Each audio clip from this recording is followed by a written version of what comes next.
Riak ni kata ulama bilang dia seperti semut hitam berjalan di atas batu hitam pada waktu malam. Macam mana? Tak nampak. Mana nampak? Kau tak teliti mah. Tapi orang ahli zikir, kau dah tembus zikirnya, nampak tu. Kelihatan. Kita masuk kamar, lampu padam. Nah, di dalam kamar tu macam-macam, ada barang, bahkan ada binatang, ada ular, kalajengking. Ayo, macam mana? Kita masuk kamar, gelap. Tak tahu mana barang yang berharga, tak tahu mana yang membahayakan. Ini kita ni hati kau tak terang, gitulah dia. Banyak tergelincir. Tapi begitu ada lampu, tekan lampu. Nampak dah ular? Nampak. Kalajengking? Nampak. Barang yang berharga? Nampak. Bisa milih mana yang bagus, mana yang tak bagus. Hati juga gitu. Kau tak ada penerang cahaya Allah, oh, susah lah. Mana yang hak, mana yang batil.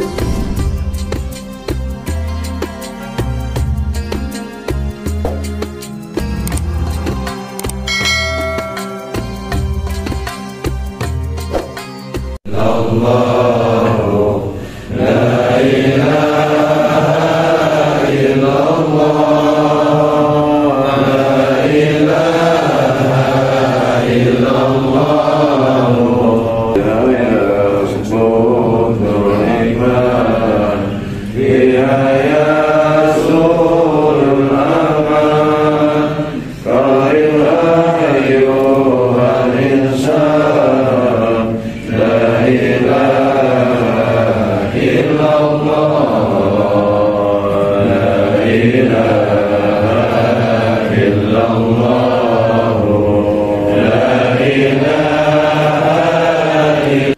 Ketahuilah. Bismillahirrahmanirrahim. Alhamdulillahi rabbil alamin. Allahumma salli ala nuril anbar wa siril asrar wa tiryakil aghyar wa miftahi babil yasar sayyidina wa maulana Muhammadin al-mukhtar wa alihi al-athhar wa ashabil akhyar adada ni'amillahi wa ibdali. Subhanaka la ilma lana illa ma 'allamtana innaka antal alimul hakim. Allahumma dzakirna ma nasina wa 'allimna ma jahilna wa la hawla wa la quwwata illa billahil aliyyil azim. Qala musannif rahimahullahu ta'ala wa nafa'ana bi'ulumihi fid darain amin. Jamaah salat subuh rahimakumullah. Assalamualaikum warahmatullahi wabarakatuh. Waalaikumsalam warahmatullahi wabarakatuh. Alhamdulillah, senantiasa kita maturkan pujian dan syukur kita kepada Allah atas limpahan rahmah hidayahnya sehingga subuh ini kita dapat melanjutkan kajian kita, mudzakarah kita, panduan kitab Al-Minahus Saniyah. Selanjutnya pengarang menyatakan bahwasanya wa'lam anna bimudawamati dzikrullah ta'ala nakhmadul amradil batiniyah min kibrin wa ujubin wa riya'in wa hasadin wa su'i dhannin wa hikdin wa ghillin wa makrin wa hubbi muhammadatin wa ghairi dhalik. Selanjutnya pengarang mengatakan, ketahuilah bahwasanya dengan dawam berzikir, kontinu berzikir, itu dapat memadamkan penyakit-penyakit batin. Jadi tujuan zikir ini adalah menghilangkan penyakit batin. Kalau penyakit luar sih kita ke dokter. Ya, penyakit fisik kita ke dokter, datang ke tabib, datang ke singsang. Masing-masing ada ahlinya. Nah, untuk penyakit hati ini pun kita datang kepada ahlinya. Fas'alu ahla dzikri in kuntum la ta'lamun. Tanyakan kepada ahlinya, apalagi ahli zikir, jika kalian tak mengetahui. Nah, jadi penyakit batin inilah yang kemarin kita bahas, bahwasanya qaswatu 'anil qalbi, hati keras. Nah, jadi hati keras ini dia punya maknawi, maksudnya penyakit tu banyak. penyakit dalam hati ini. Nah, siapa yang kembali kepada Allah dengan bawa penyakit ini, susah nanti. Ya, rusak amal kita itu kerana ada penyakit-penyakit yang masih bersarang dalam hati. Nah, kita kepingin kembali kepada Allah dengan hati yang bersih. Yauma la yanfa'u malun wala banun illa man atallaha biqalbin salim. Di mana hari tak bermanfaat, harta, anakmu yang kau miliki semuanya tinggal. Tidak bisa nolong kita di hadapan Allah. Yang bisa nolong kita tu biqalbin salim, hati yang bersih. Ini sasaran kita, hati harus bersih kembali. Kau tak bersih, berarti dihadapkan kepada yang Maha Suci, akan dibersihkan. Nah, bersih di akhirat tu agak sulit. Ya. Nah, jadi sebenarnya yang diminta pertanggungjawaban tu hati, bukan tubuh. Tubuh tu menerima akibat.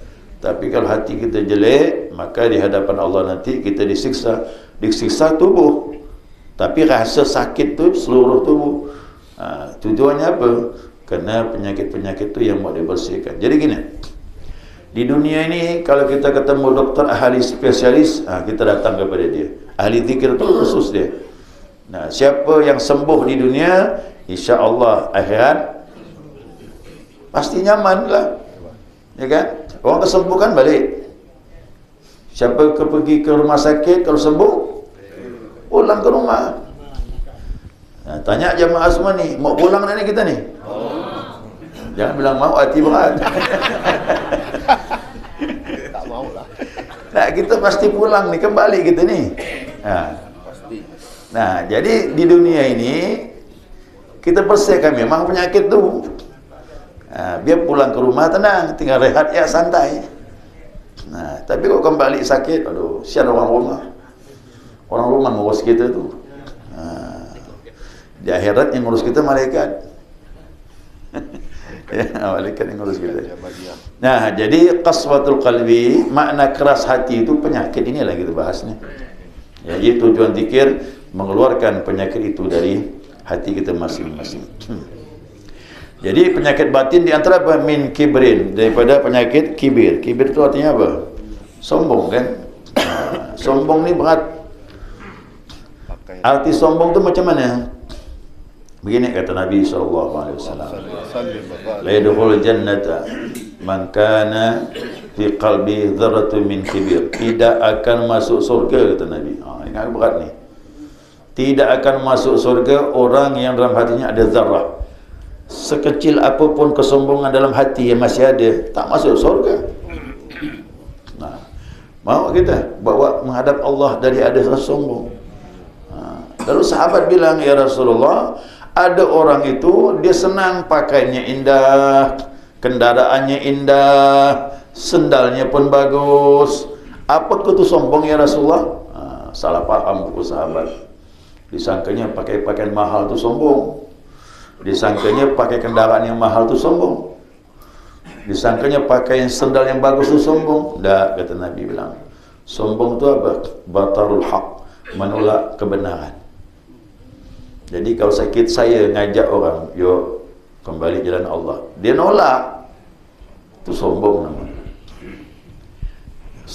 Diskusi masalah, apa yang saya sampaikan perlu dipertimbangkan kena baik, tapi dia tak mau terima, berarti sombong. Jadi segala yang benar kita tolak, sombonglah tu.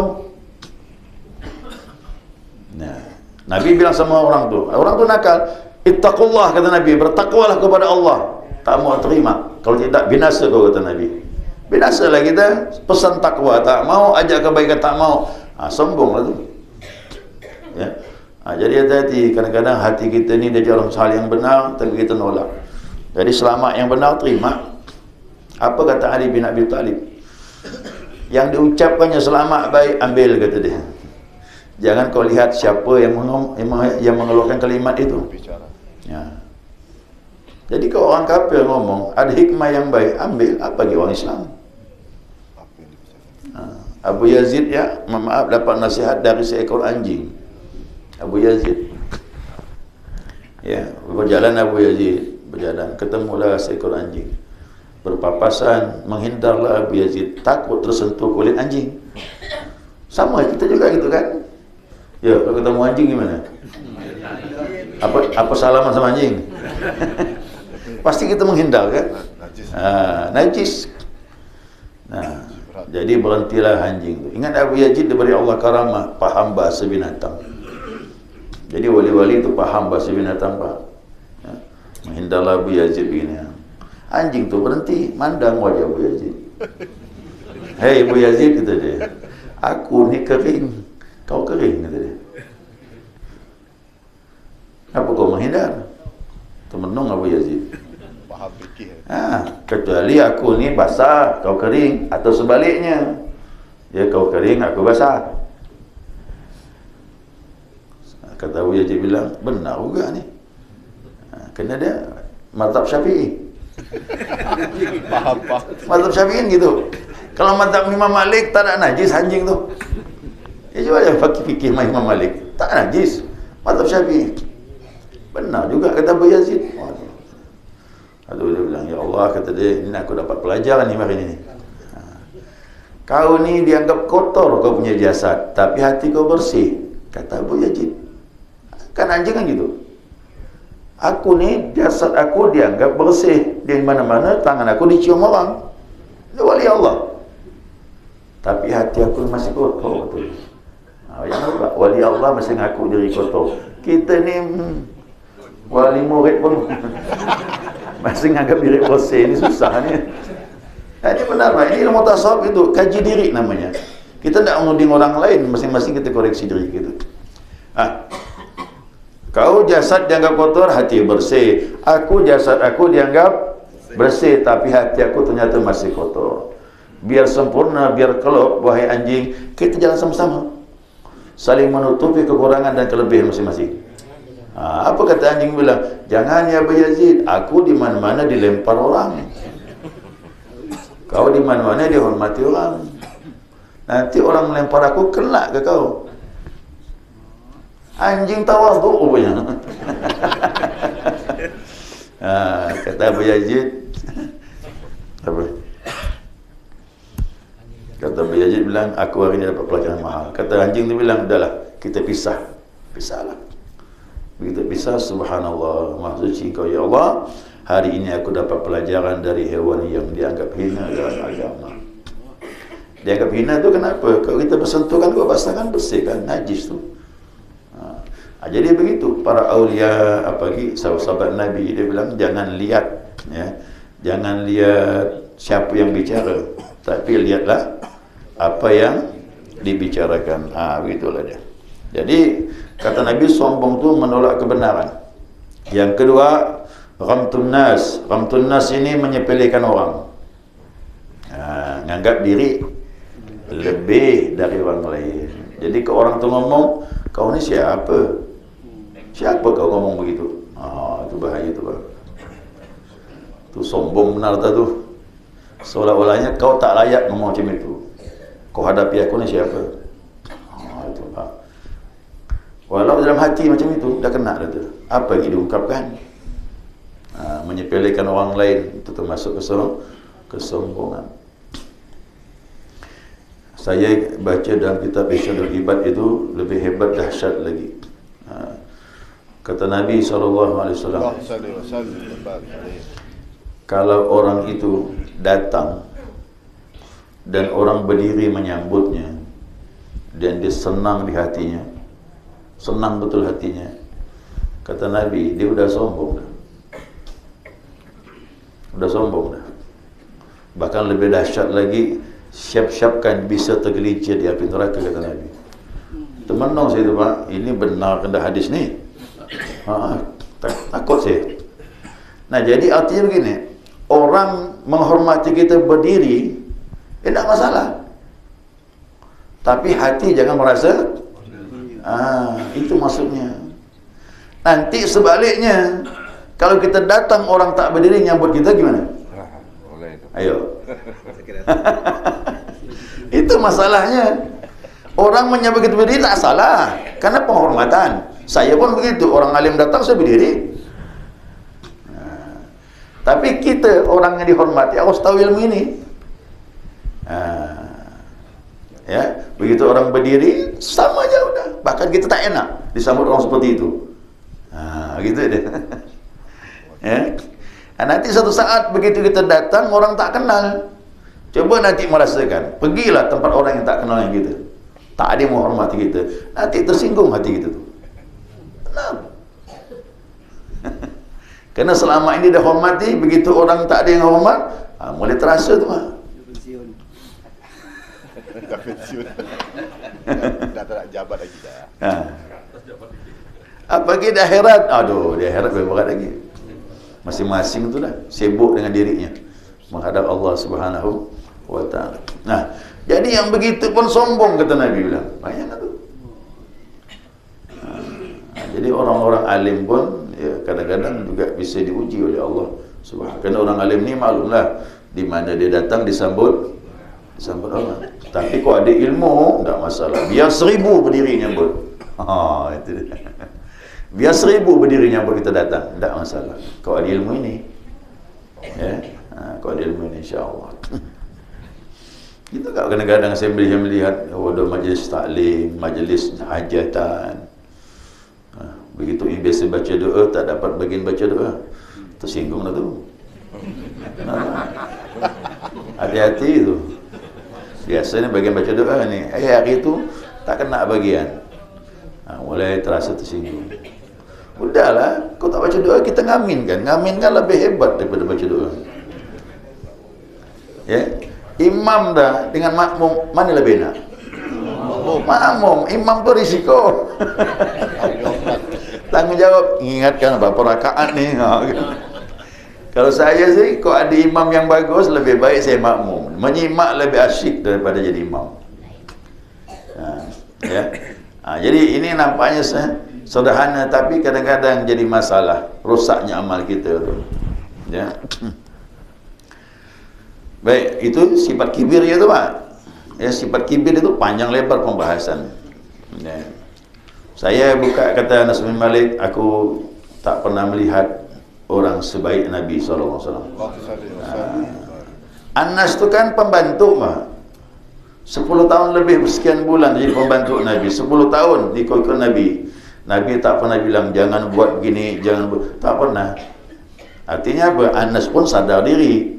Ya, dia pun bisa membantu keperluan Nabi dan dia faham apa yang diperlukan Nabi cepat. Tapi Nabi pun tak pernah menegur dia. Dan yang lebih luar biasanya apa? Makan sama-sama Nabi SAW. Coba kita sama pembantu, ada makan satu meja. Kita duduk di kursi, pembantu makan di dapur, duduk lantai bawah. Jadi kalau kita bisa makan sama pembantu, sombong hilang. Tapi jarang orang buat macam itu, ya kan? Jarang. Itulah tasawuf. Tasawuf itu Pak, tasawuf itu bukan kaji zat sifat, enggak. Tasawuf itu hari-hari akan nampak bagaimana dengan sesama hamba Allah. Tak ada rasa sombong dia. Jadi Nabi makan dengan sahabat sama, membantu dengan apa biasa. Satu rapat. Nah kemudian ujubin, ujub ini heran dengan diri. Hati-hati ni jemaah. Artinya ujub ni begini. Dia beribadah banyak, dia lihat orang belum mampu seperti dia. Ni hati-hati ni. Ya, aku ni bisa tahajud malam ya, bisa 12 rakaat bahkan lebih. Baca Al-Quran satu hari bisa 4 juz seandainya, bisa 3 juz. Amalnya udah bagus tu, kerana jarang orang mampu seperti itu. Tapi dia ada rasa hati, aku ni bisa buat begini, orang lain tak bisa ya. Hati-hati tu Pak. Itu namanya ujub, heran dengan diri sendiri. Padahal dia terhijab tu, terhijab dari Allah. Apa sebab? Kalau dia faham betul, kau bisa bangun malam, pertolongan siapa? Allah. La haula wala. Kau bisa baca Al-Quran dengan mudah, itu pertolongan siapa? Itu tidak mudah Pak ibadah tu. Ya, tidak mudah ibadah tu. Itu rahmah Allah, hidayah Allah beri sama kita sehingga bisa beribadah seperti itu. Jadi kalau kita melihat orang belum mampu, bilang kepada diri, ya Allah, mudah-mudahan beri dia kemampuan sebagaimana kau beri aku kemampuan. Selesai. Tak ada masalah dah tu. Kerana kita sadar sumber ibadah itu dari Allah. Iyyaka na'budu wa iyyaka nasta'in, kepada Engkau kami menyembah, kepada Engkau kami mohon pertolongan. Kalau tak ada pertolongan Allah, mana bisa kita ibadah? Ya. Ini penyakit ini mau dibuang ni. Kira-kira ada tak di hati kita ni? Ada. Itu makanya. Inilah tujuan zikir tu. Ya, ingin betulkan ibadah. Ya, ingin membetulkan ibadah. Nah, apalagi penyakit yang bersarang itu wariyain. Ini riak lagi. Aduh, riak ini Nabi bilang akhafu ma akhafu ala ummati. Aku sangat takut dengan umatku, kata Nabi. Asyirkul ashar, syirik yang kecil. Nah, sahabat tanya, apa syirik kecil tu ya Rasulullah? Nabi jawab singkat, ya ar-riya, kata Nabi. Riak rupanya, syirik. Nah, artinya gini, kita ni ibadah. Nah, terbetik di hati kita, senang tatkala orang memandang. Terbetik di hati itu. Senang setelah orang memandang kita ibadah. Ya, dia lagi ibadah, begitu dipandang bertambah gembira di hati dia. Itu dah masuk dah tu dah. Riak ni kata ulama bilang dia seperti semut hitam berjalan di atas batu hitam pada waktu malam. Macam mana? Tak nampak. Mana nampak? Kau tak teliti mah. Tapi orang ahli zikir, kau dah tembus zikirnya, nampak tu. Kelihatan. Kita masuk kamar, lampu padam. Nah, di dalam kamar tu macam-macam, ada barang, bahkan ada binatang, ada ular, kalajengking.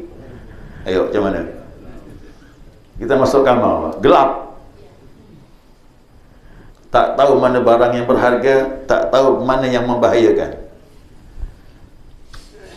Ini kita ni hati kau tak terang, gitulah dia. Banyak tergelincir. Tapi begitu ada lampu, tekan lampu. Nampak tak ular? Nampak. Kalajengking, Nampak. barang yang berharga, Nampak. bisa milih mana yang bagus, mana yang tak bagus. Hati juga gitu. Kau tak ada penerang cahaya Allah, susah bah, mana yang hak, mana yang batil. Bisa tergelincir gitu tu. Riak juga begitu. Riak tu halus sekali dia. Ya. Jadi ngapa dikatakan syirik? Kerana ada unsur ibadah selain Allah. Ayo, ni ayat surah Al-Kahfi kemarin pernah saya bacakan. Faman kana yarju liqa'a rabbih falyamal 'amalan salihan wa la yusyrik bi ibadati rabbih ahada. Siapa orang ingin bertemu sama Allah, kita bertemu nanti ni, meninggal ketemu Allah, akhirat ketemu sama Allah. Nah, hendaklah dia beramal saleh. Kalau ingin pertemuan yang baik dengan Allah, beramal saleh. Tapi Allah pesan, wala yusyrik bi ibadati, jangan syirik dalam ibadah. Riak syirik pak. Ada tujuan selain Allah, dipandang orang senang hati. Kena ada. Saya dulu belajar sama ipar saya sendiri, beliau nak ke rumah ngambil kitab dia saya pinjam waktu itu. Kebetulan anak mau ke seberang, kata dia bilang, anak singgah tempat antum, anak mengambil kitab. Ambillah. Pagi-pagi dia datang, saya salat duha. Salat duha tu tengah rumah lah. Gitu datang, dibukakan pintu sama orang tua saya, depan masuklah. Pas duduk di kursi, tak jauh saya salat tu pak. Duduklah di kursi madang saya salat tu. Saya rasanya waktu itu salat paling bagus rasanya.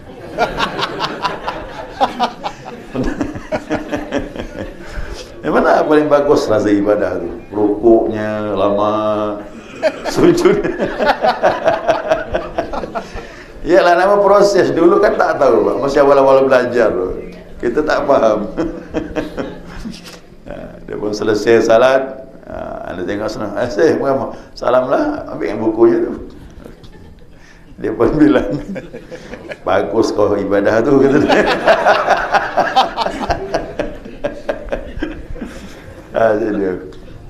Aku ni, dia bilang, sama orang lain, kata dia bilang, ibadah tu sama orang lain, kan bedanya. Dia bilang, aku hanya melihat fisik kau ya, kata dia. Hati kau aku tak tahu. Ya. Tapi kalau kau pindahkan, jangan kau gembira kerana kami ni, aku ni dengan yang lain. Tapi kau pindahkan, Allah dahsyat lagi mandang, tembus ke dalam hati kau, kata dia. Aku ni lihat bisik ya, kata dia. Ayah mak, hari itu dapat pelajaran berharga benar itu. Ya, jadi indah tu kalau ada guru. Kalau ada guru tu kita tahu kita cacat. Nah, kalau tak ada guru ni, kita nyangka kita sudah baik. Nah, begitulah sahabat. Kenapa sahabat jadi orang baik semuanya? Kerana bercermin dengan Rasulullah SAW. Tu, makanya kalau ada orang yang lebih baik dari kita ngaku kita ni belum baik. Makanya ingat, jangan banyak kumpul sama orang jahil. Benar Pak, bahaya ni ya. Siapa banyak kumpul sama orang jahil berbahaya. Apa sebab? Kalau dia lihat kita ibadah, dia akan memuji kita tu. Padahal dia tak tahu dalam ni masih banyak penyakit. Dan kita tak menyadari kita banyak penyakit. Oh, kita ada bangga nanti, senang. Jadi pujian orang tu menjerumuskan kita. Tapi kalau kita bersama orang yang alim dengan guru-guru kita, kita bercermin, kita banyak cacat. Itu yang bagus. Ya. Jadi kita bersama orang alim tu, kita sadar kita ni banyak kurang buat. Saya terima kasih bilang, wajarlah sahabat jadi orang yang baik. Kena cerminnya Nabi. Ya, cerminnya Nabi. Jadi hati-hati riak tu. Terus sampai lagi wahasadin. Ya, sifat hasad. Hasad tu dengki lah. Ya, ada mirip-mirip kalimat hasad ni ya. Ada hasad, itu dikatakan Nabi SAW, al-hasadu ta'kulul hasanat kama ta'kulun narul khatab. Sifat hasad itu kata Nabi memakan kebaikanmu sebagaimana api makan kayu kering. Ya, Melayu bilang api makan sekam, kata Melayu bilang. Sekam tu kan kayu kering. Kayu kering kalau dia makan api digerogoti, pelan-pelan habis. Itulah dia. Kata Imam Ghazali, walaupun kau banyak ibadah, sekian kali haji, umrah dan sebagainya, puasa Ramadan, ibadah semuanya, tapi kalau kau biarkan sifat dengki ni, tanpa kau sadari, sedikit-sedikit dia makan kebaikanmu. Takutnya meninggal bangkrut malah. Kenapa? Digerogoti. Digerogoti. Dia memakan kebaikan, pahala salat habis digerogotinya, puasa kita, umrah kita, zikir kita, apalagi sedekah kita, habis semua digerogoti tanpa kita sadari. Makanya kau dapat buang. Memang penyakit ni susah Pak. Penyakit dengki ni. Kawan naik jabatan, dah gelisah dah kita. Betul tak? Kawan naik jabatan, kita belum lagi, dah gelisah dah tu. Kau tak kuat iman, udahlah, banyak caranya tu. Kalau iman tak kuat, macam-macam cara kita cari tu. Dah semakin jauh. Orang dapat nikmat yang banyak, kita pun gelisah. Ya. Tetangga sebelah bangun rumah, ganti mobil baru, dia tak tidur malam. Gimana ni Pak? Ya. Ini mohon maaf ni, berat ni. Ya. Kedengkian macam ni sulit dikeluarkan. Kalau tak diisi dengan zikir Pak, dengan Allah, tak keluar penyakit tu. Ya, apalagi wasu'izzan ni, buruk sangka lagi dengan orang, ya Allah. Takutnya apa? Malah buruk sangka sama Allah. Lebih bahaya lagi ni Pak. Dengan orang buruk sangka udah salah dah, apalagi dengan Allah. Bilang sama Allah, ya Allah, aku ni banyak dah ibadah, apa masih susah ni? Udah Allah pula disalahkan. Padahal susah tu ada hikmahnya.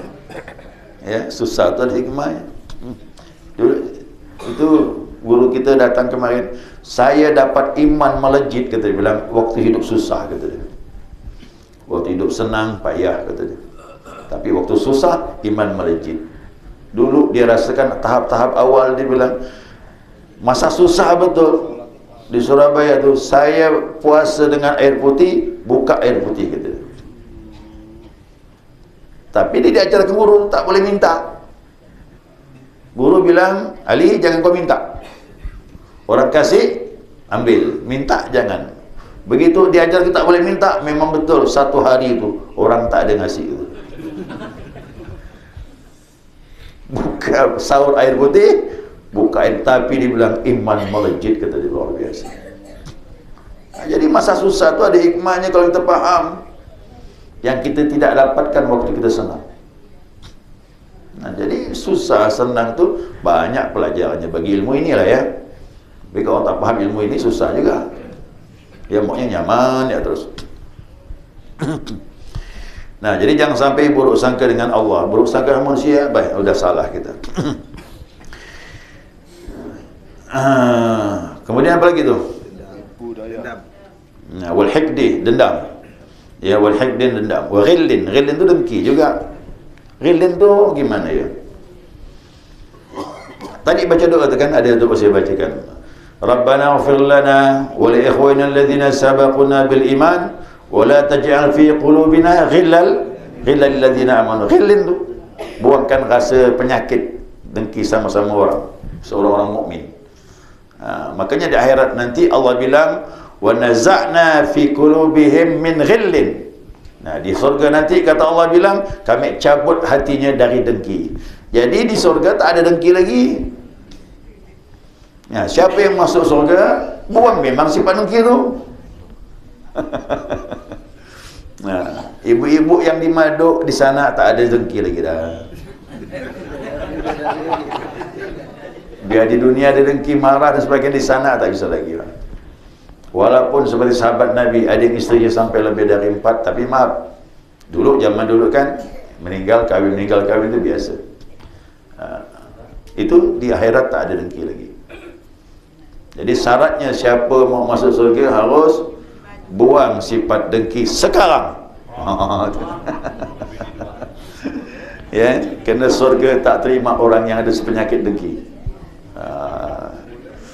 Ini kalau kita belajar ilmu ini Pak, bahawa kita tahu tu. Gimana ni? Rasa-rasa selama ini ibadah dah cukup? Belum. Ya, bagian dalam ni pun mau dibetulkan juga. Ya, bagian dalam. Ya, kemudian apa lagi? Wa makrin, ini tipu daya. Tipu daya insya-Allah hilang. Tak mau kita nipu orang, cari strategi bagaimana orang bisa susah. Wah, ini bahaya ni kan. Ini namanya makar. Ya. Dia makar punya tipuan, tapi dia ingat Allah lebih hebat lagi. Makarnya Allah terhadap diri dia. Ya. Kemudian yang terakhir, senang pujian. Ini penyakit ni Pak. Maka seperti tadi, jangan kumpul sama orang jahil, nanti dipuji terus.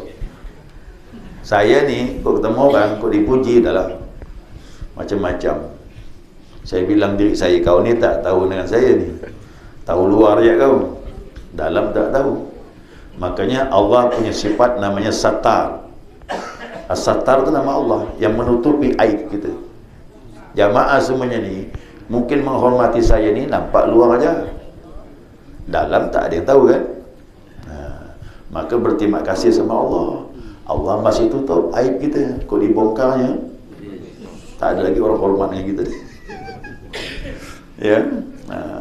Jadi terima kasih sama Allah ni. Benar, aib-aib kita ditutup sama Allah. Maka Nabi ya berdoa, Allah mastur auratina. Kan itu Nabi doa tu. Allah mastur aurat, ya Allah tutuplah aib kami. Habis. Nabi ya berdoa, apa lagi kita ini? Jadi ditutup, kita malu tapi diganti dengan yang baik. Ditutup dengan kebaikan sehingga Allah pun menutupinya. Kalau Allah sudah menutupinya, ingat jangan dibongkar. Hati-hati. Jangan dicerita sama orang. Allah dah tutup rapi dah. Tutuplah. Jangan kita buka lagi, buka lembaran baru. Benar-benar ke depannya hal yang baik saja. Sehingga ditutup oleh Allah Subhanahu wa taala.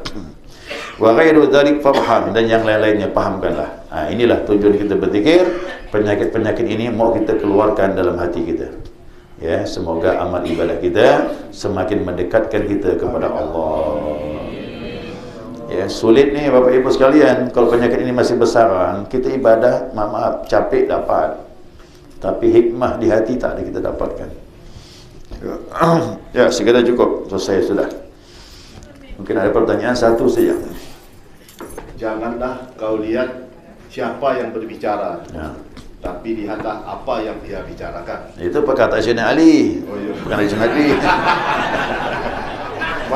Makanya saya nanya Ustaz, kalau salah tolong dibetulkan.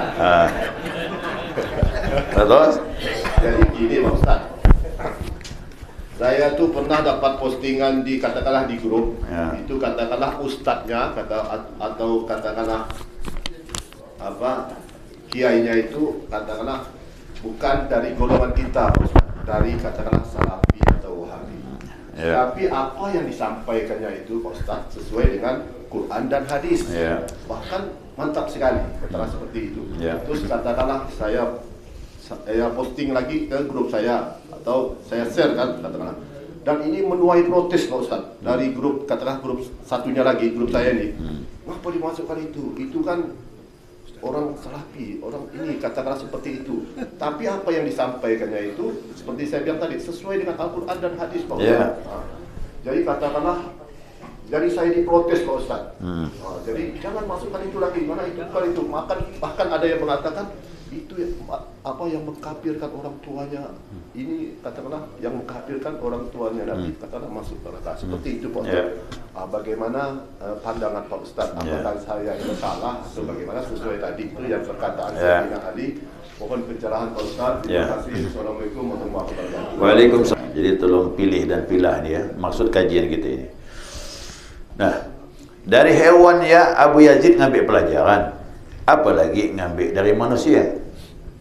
Nah, siapapun alirannya, selama yang benar yang dia sampaikan sesuai dengan paham kita, kita ambil, tak masalah.